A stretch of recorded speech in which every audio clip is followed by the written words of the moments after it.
నమస్కారం, నా పేరు విజయ. నిజాలు నిర్భయంగా తెలియజేస్తూ వాస్తవాలతో మీ ముందుకు రాక్ఫోర్డ్ న్యూస్. ముందుగా వార్తల్లోని ముఖ్యాంశాలు.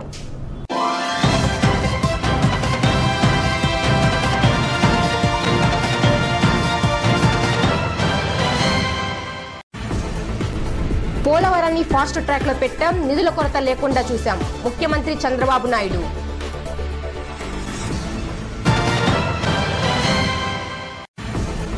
మంత్రిగా బాధ్యతలు స్వీకరించిన నక్క, గురుకుల పాఠశాల ఫర్నిచర్పై తొలి సంతకం. కుటుంబ సభ్యులతో కలిసి పూజలు.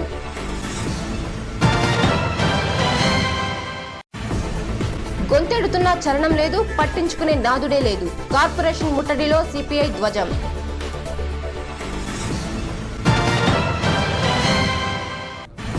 కుంటి సాకులు కట్టి పెట్టండి, పాఠశాలల మూసివేతం విరమించుకోండి. డిఓ కార్యాలయ ముట్టడిలో వైసీపీ నేతలు.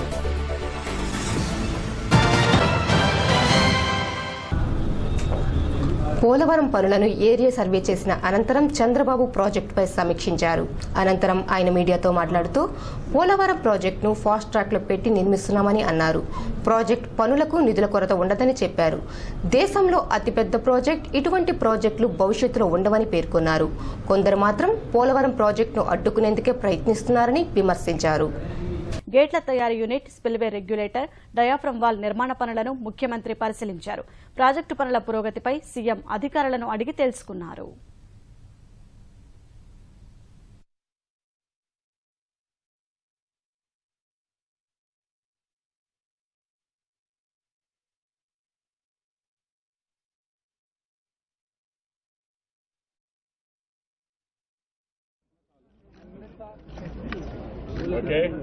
Okay sir.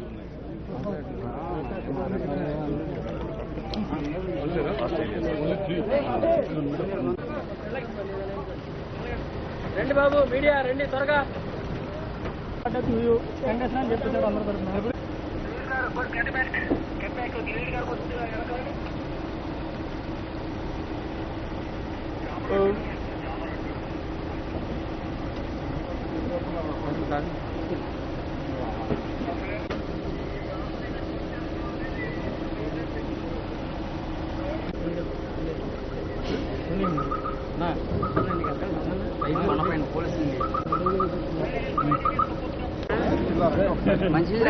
ఎందుకంటే వెళ్ళిపోతున్నాయి, తెచ్చిపోతున్నారా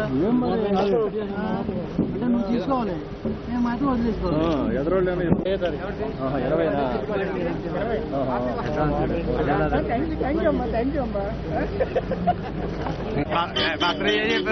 లోకేష్ అని చెప్పంటే అర్థం తీసి చెప్పిన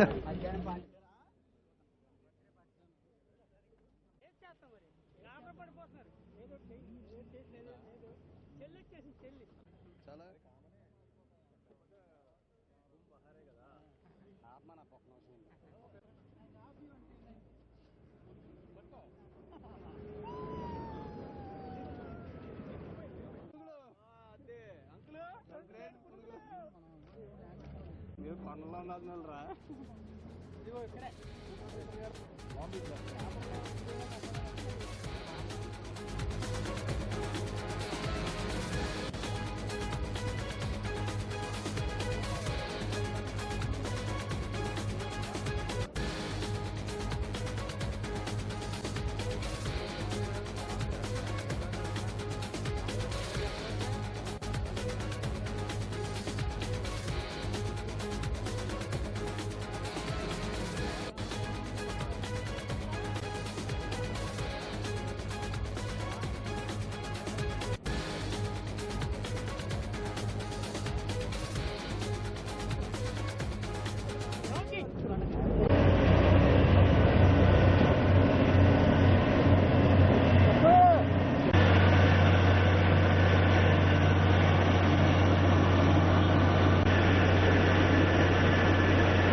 ఎరకెళ్ళిపోండి, ఇక్కడ రావద్దన్నారండి, వెళ్ళండి అలాండి రాగండి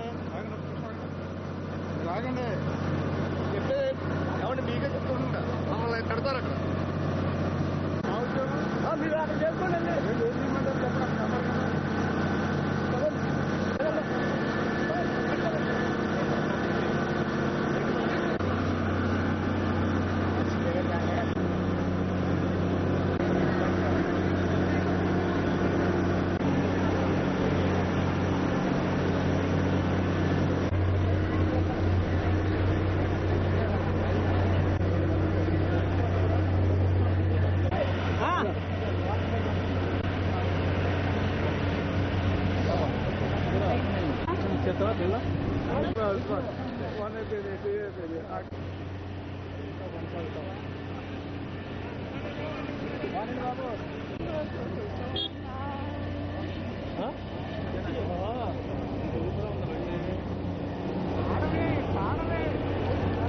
ఉంటుంది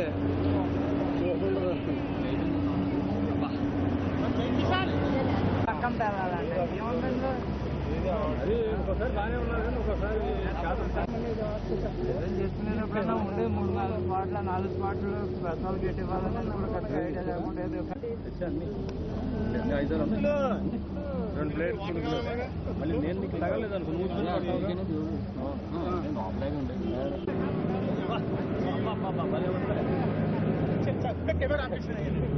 నేను చేస్తున్నాను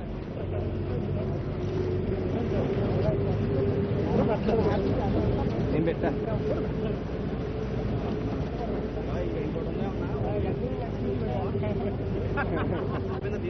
అయిపోయింది ఏంటది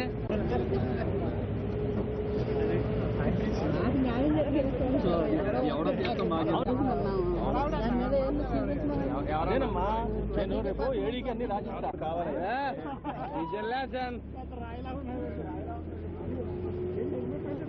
కొండ మీద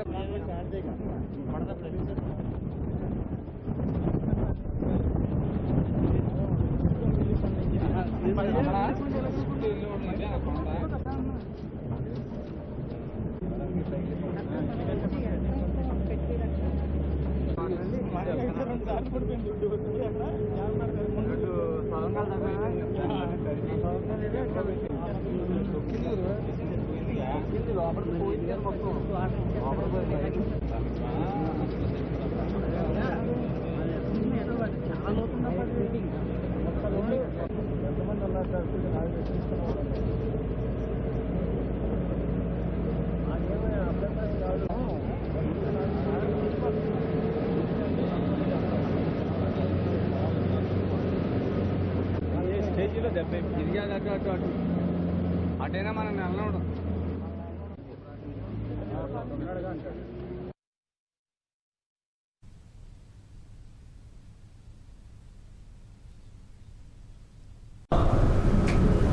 రాష్ట్ర సాంఘిక సంక్షేమ శాఖగా నియమితులైన నక్క ఆనంద్ బాబు సోమవారం మధ్యాహ్నం సచివాలయంలోని తన ఛాంబర్లో బాధ్యతలు చేపట్టారు. కుటుంబ సభ్యులతో కలిసి పూజలు చేసిన అనంతరం ఆయన బాధ్యతలు చేపట్టారు. గురుకుల పాఠశాలలో ఫర్నిచర్ కొనుగోలుకు 41.80 కోట్లు మంజూరు ఫైలుపై ఆయన తొలి సంతకం చేశారు. రాష్ట్ర వ్యాప్తంగా 97 సాంఘిక సంక్షేమ వసతి గృహాలలో కొత్త ఫర్నిచర్ను 41 కోట్ల రూపాయలతో కొనుగోలు చేసే దస్త్రంపై మంత్రి తొలి సంతకం చేశారు. అమరావతి రాజధానిలో 125 అడుగుల ఎత్తైన అంబేద్కర్ విగ్రహం ఏర్పాటుకు సంబంధించి ఏపీ ఐజీసీకి 97 కోట్ల రూపాయలను కేటాయిస్తూ జారీ చేసిన ఉత్తర్వులపైన మంత్రి మరో సంతకం పెట్టారు. దీర్ఘకాలంగా పెండింగ్లో ఉన్న హాస్టళ్ల నిర్మాణానికి సంబంధించి 63 కోట్ల రూపాయలను కేటాయించే దస్త్రానికి సంతకం చేశారు. మంత్రిగా తనకు అవకాశం ఇచ్చిన ముఖ్యమంత్రి చంద్రబాబుకు ఆయన ధన్యవాదాలు తెలియజేశారు. తనపై ఉంచిన విశ్వాసాన్ని నిలబెట్టుకుంటానన్నారు.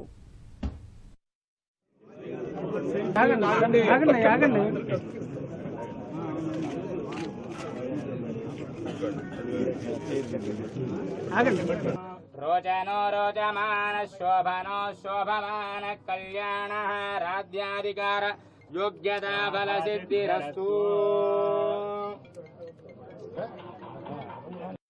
రాష్ట్రంలో పేద బడుగు బలహీన వర్గాలకి దళితులకి గిరిజనులకు సంబంధించినటువంటి ప్రభుత్వ కార్యక్రమాలు కింద స్థాయి వరకు క్షుణ్ణంగా తీసుకెళ్లి వారి యొక్క అభివృద్ధి ధ్యేయంగా పనిచేస్తాను. ఈ 2019 ఎన్నికల ధ్యేయంగా వారి యొక్క మద్దతుని తెలుగుదేశం పార్టీకి వాళ్ళ యొక్క సంపూర్ణ ఆశీస్సుల్ని ఈ ప్రభుత్వానికి అందుకునే దానికోసం శక్తివంచన లేకుండా కృషి చేస్తానని చెప్పి సందర్భంగా నేను తెలియజేస్తా ఉన్నాను. రాజధాని నగరమైన గుంటూరులో త్రాగునీరు లేక ప్రజలు అవస్థలు పడుతుంటే అధికారులు మాత్రం ఊకతుంపడు ఉపన్యాసాలు ఇస్తుంటే చాలా ఆశ్చర్యంగా ఉందని సిపిఐ రాష్ట్ర సహాయ కార్యదర్శి ముప్పాల నాగేశ్వరరావు విమర్శించారు. నగర ప్రజలతో కలిసి ఖాళీ బిందెలతో నగరపాలక కార్పొరేషన్ కార్యాలయాన్ని ముట్టడించారు. ఈ సందర్భంగా ఆయన మాట్లాడుతూ నీటి ఎద్దడిని ఎదుర్కొనేందుకు ప్రభుత్వం తక్షణమే తగిన చర్యలు తీసుకోవాలని డిమాండ్ చేశారు.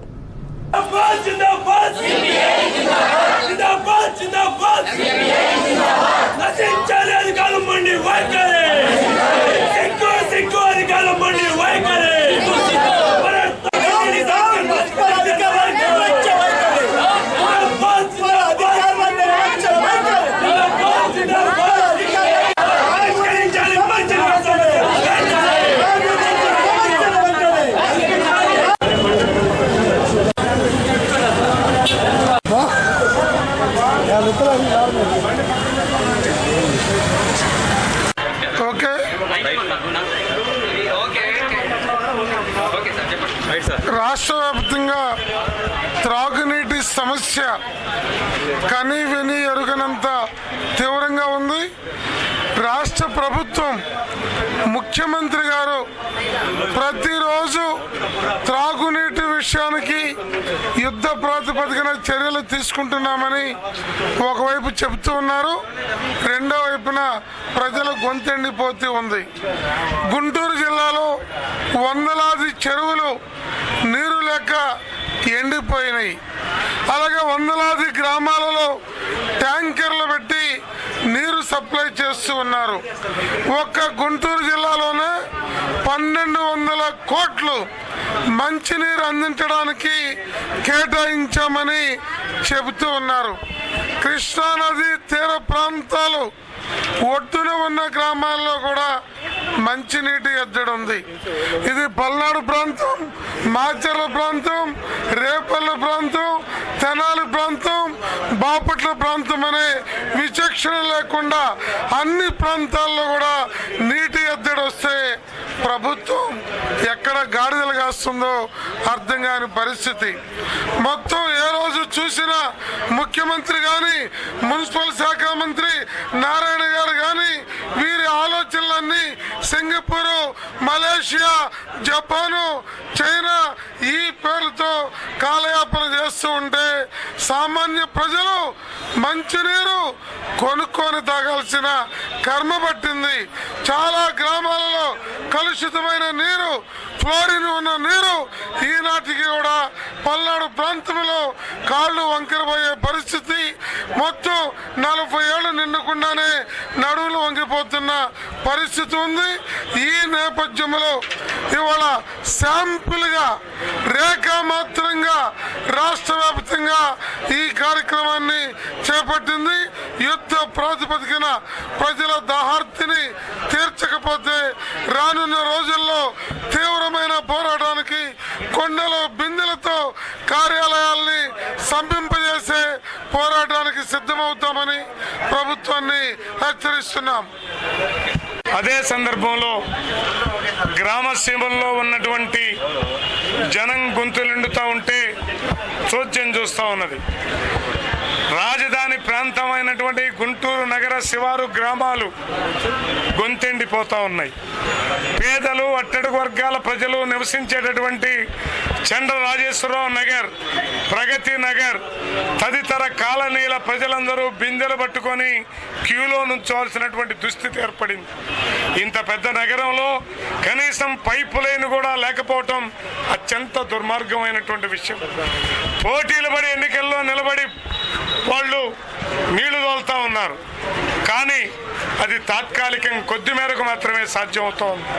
కానీ శాస్త్రీయమైనటువంటి పద్ధతుల్లో తాగునీటి పైప్ లైన్ సిస్టమ్ను మెరుగుపరిచేటటువంటి ఆలోచన గుంటూరు నగరపాలక సంస్థ అధికారులు చేయాల్సినటువంటి అవసరం ఉన్నది.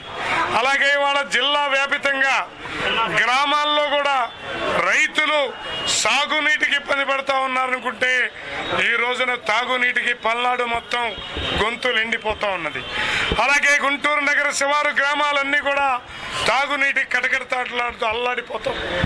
ఇవాళ చెప్తా ఉన్నాం ఒకటే, జిల్లా వ్యాప్తంగా తాగునీటి సమస్య పైన అధికారులు, ప్రభుత్వం కనుక తక్షణమే స్పందించకపోతే ఖాళీ బిందెలతోటి, ఖాళీ కుండలతోటి గుంటూరు కలెక్టర్ కార్యాలయాన్ని దిగ్బంధనం చేయబోతా ఉన్నామని ఈ సందర్భంగా హెచ్చరిస్తా ఉన్నాం. పాఠశాలలో విద్యార్థులు లేరని, కుంటు సాకులతో పాఠశాలను మూసివేయాలని దురాలోచనను మానుకోవాలని వైసీపీ విద్యార్థి విభాగ జిల్లా అధ్యక్షులు చైతన్య డిమాండ్ చేశారు. సోమవారం విద్యార్థులతో కలిసి డీఈఓ కార్యాలయాన్ని ముట్టడించారు. ఈ సందర్భంగా ఆయన మాట్లాడుతూ ప్రభుత్వ పాఠశాలలకు సంబంధించి ఎలాంటి ప్రచారాలు చేయకుండా విద్యార్థులను అడ్డం పెట్టుకుని ఇలాంటి అక్రమాలకు పాల్పడటం మంచిది కాదని హెచ్చరించారు. Chandrababu Naidu, Chandrababu Naidu, down TDP. Schools మూసివేత నిర్ణయాన్ని వెంటనే వెనక్కి తీసుకోవాలి.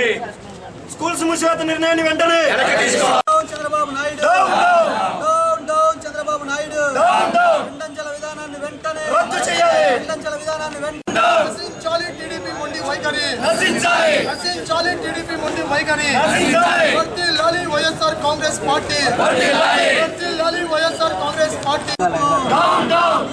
వెంటనే రావాలి. వెంటనే రావాలి. రావాలి. చంద్రబాబు నాయుడు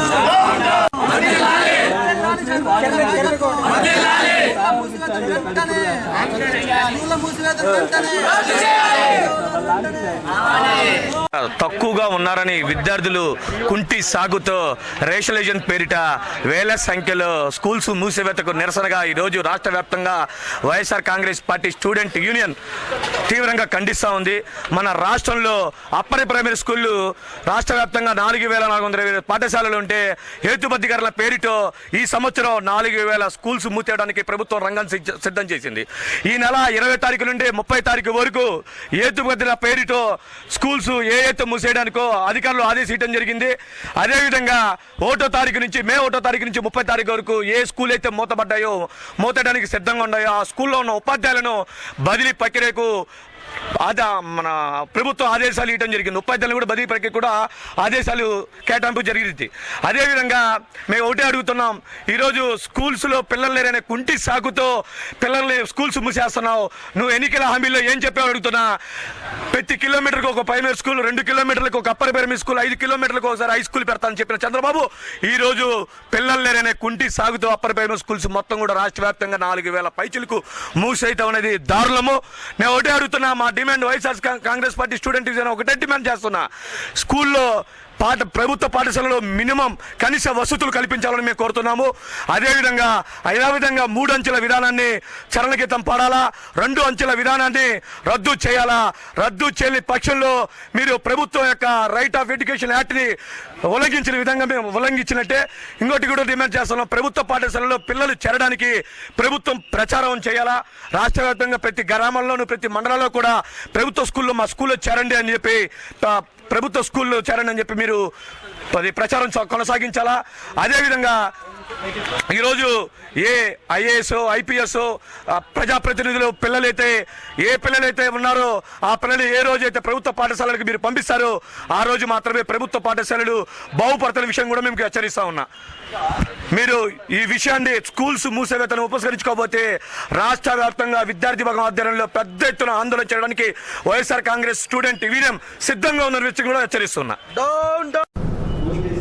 నగర ప్రజలు ఎదుర్కొంటున్న త్రాగునీటి సమస్యపై మాజీ కార్పొరేట్లతో వైసీపీ నగర అధ్యక్షుడు లేలా అప్పిరెడ్డి రౌండ్ టేబుల్ సమావేశం ఏర్పాటు చేశారు. సోమవారం నిర్వహించిన ఈ కార్యక్రమానికి నగరంలో పలు డివిజన్ మాజీ కార్పొరేటర్లు పాల్గొన్నారు. ఈ సందర్భంగా వారు మాట్లాడుతూ పేదలకు ట్యాంకర్ల ద్వారా అందించాల్సిన త్రాగునీరు అధికార ప్రజాప్రతినిధులు సొంత పనులకు వినియోగించుకోవడం సిగ్గుచేటన్నారు.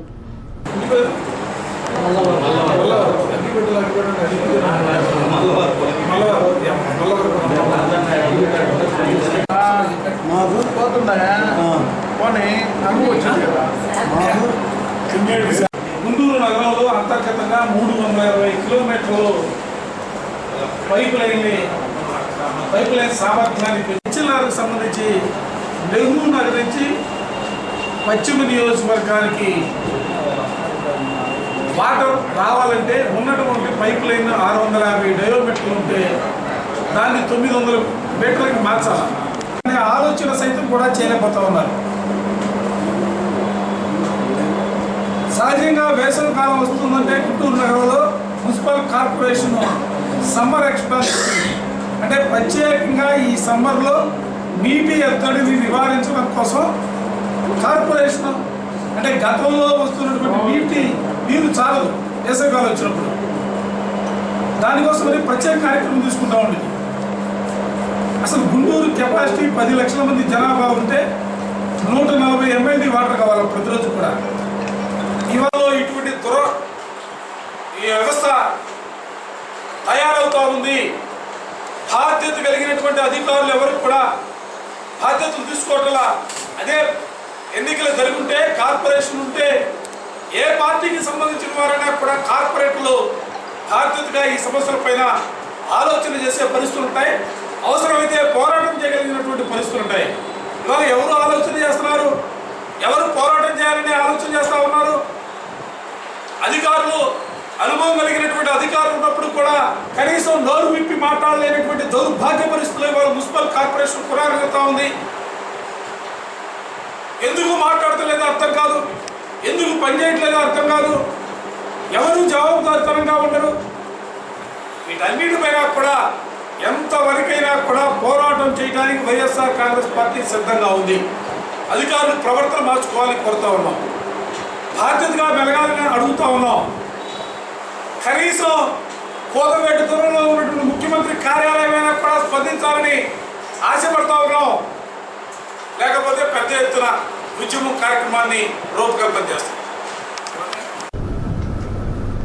మిర్చి రైతాంగం పండించిన పంటలకు గిట్టుబాటు ధరను కల్పించాలని కోరుతూ రైతు కూలీ సంఘం జిల్లా పరిషత్ కార్యాలయాన్ని ముట్టడించారు. ఈ సందర్భంగా జిల్లా అధ్యక్షురాలు ఝాన్సీ మాట్లాడుతూ మిర్చి రైతు కంట్లో కారం కొట్టినట్లుగా రాష్ట్ర ప్రభుత్వం వ్యవహరిస్తున్నట్లు విమర్శించారు. మిర్చి క్వింటాకు 12,000కు కొనుగోలు చేసే విధంగా ప్రభుత్వం తక్షణమే చర్యలు తీసుకోవాలని డిమాండ్ చేశారు.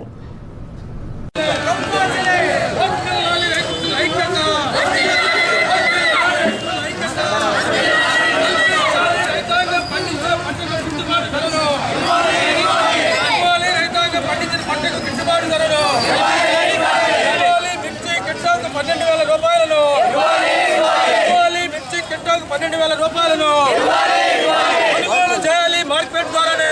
రైతాంగ పోరాటాలు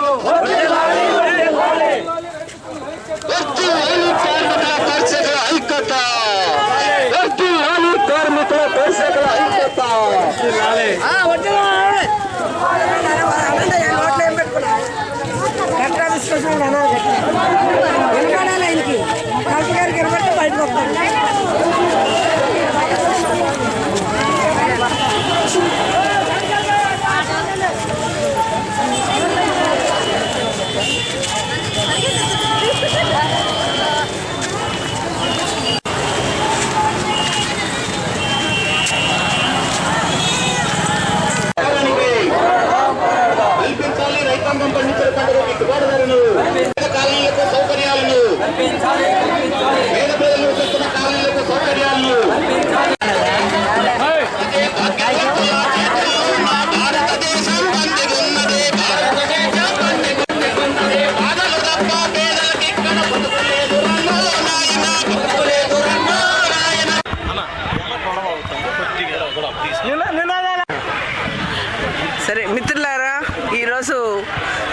రైతాంగం పరిస్థితి దుస్థితి ఎలా ఉందనేటువంటిది మనందరికీ అర్థమవుతూనే ఉంది.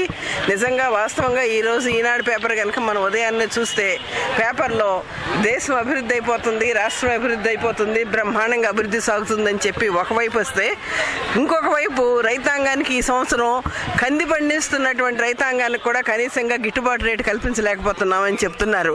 అంటే కందులు పండిస్తున్నటువంటి రైతాంగానికి లేదు, మిర్చి పండిస్తున్నటువంటి రైతాంగానికి లేదు, పసుపు పండిస్తున్నటువంటి రైతాంగానికి లేదు, మరి పప్పు ధాన్యాలు పండిస్తున్నటువంటి రైతాంగానికి లేదు, మరి పత్తి పండించేటువంటి రైతాంగానికి గిట్టుబాటు రేటు లేక కనీసం ఒక్కొక్క రైతు ఒక ఎకరా వ్యవసాయం చేశాడంటే కనీసంగా 40,000 50,000 రూపాయలు నష్టపోతున్నటువంటి పరిస్థితి ఉంది. వాళ్ళకు అప్పులు పుట్టడం లేదు. మరొక పక్క ఎరువులు వ్యాపారం చేసేవాళ్ళు, పురుగు మందుల వ్యాపారం చేసేవాళ్ళు, విత్తనాల వ్యాపారం చేసేటువంటి వాళ్ళు, మరి అదేవిధంగా మార్కెట్లో ఉండేటువంటి దళారీ శక్తులు ఈరోజు లక్షల కోట్ల రూపాయల లాభాలు ఆర్జిస్తూ ఉంటుంటే ప్రభుత్వం కనీసం ఇంత కష్టపడి పండించినటువంటి రైతుకి గిట్టుబాటు రేటు ఇవ్వమంటే మీకు అది ఇస్తాం, ఇది ఇస్తాం, 1,000 రూపాయలు ఇస్తాం, 500 ఇస్తామని చెప్పి పేరుకే చెప్తున్నారు. కానీ మొత్తం ఈరోజు దేశంలో కానీ ప్రత్యేకించి ఆంధ్ర రాష్ట్రంలో రైతాంగం యొక్క దుస్థితి ఎంత ఘోరంగా ఉందంటే అసలు రైతాంగాన్ని పట్టించుకున్నటువంటి వాళ్ళు లేరు. వీళ్ళకి సాగునీరు కావాలా లేదు, గిట్టుబాటు రేటు కావాలా లేదు, వీళ్ళ అప్పుల సంగతి ఏంటనేది లేదు, వీళ్ళు బ్రతుకు తెరువు ఏంటనేటువంటిది లేకుండానే దేశం అభివృద్ధి అవుతుంది అని చెప్తూ ఉంటుంటే ఈ పాలకుల యొక్క విధానాలను మనం చూస్తూ ఉంటుంటే మొత్తం రైతాంగాన్ని ఎండగట్టేసి చంపేసి వాళ్ళు ఆత్మహత్యలు చేసుకునేటువంటి అంత ఘోరమైనటువంటి పరిస్థితికి తీసుకొచ్చి ఈరోజు మా దేశం రాష్ట్రం అభివృద్ధి అవుతుంది అని చెప్తూ ఉంటుంటే ఇది ఏ అభివృద్ధి అంటాం? ఎందుకు ఈ ప్రభుత్వం ఈ విధంగా రైతాంగం పట్ల, ఆదివాసీల పట్ల, దళితుల పట్ల ఏ విధంగా వ్యవహరిస్తుంది అనేటువంటి విషయాన్ని మనం అందరం సీరియస్గానే తీసుకోవాల్సి ఉంటుంది. దీనికి తప్పకుండా రైతులు కానీ వీళ్ళందరూ కూడా ప్రతిఘటించి తీరుతారు. వాళ్ళకి కావాల్సినటువంటి పంటకు సంబంధించినటువంటి వాటిల్లో వాళ్ళ కష్టాలలో వాళ్ళ సమస్యలను వాళ్ళు పరిష్కరించుకోవడం కోసం ఉద్యమించక తప్పని పరిస్థితి ఏర్పడుతుంది. బులెటిన్లో షార్ట్ బ్రేక్.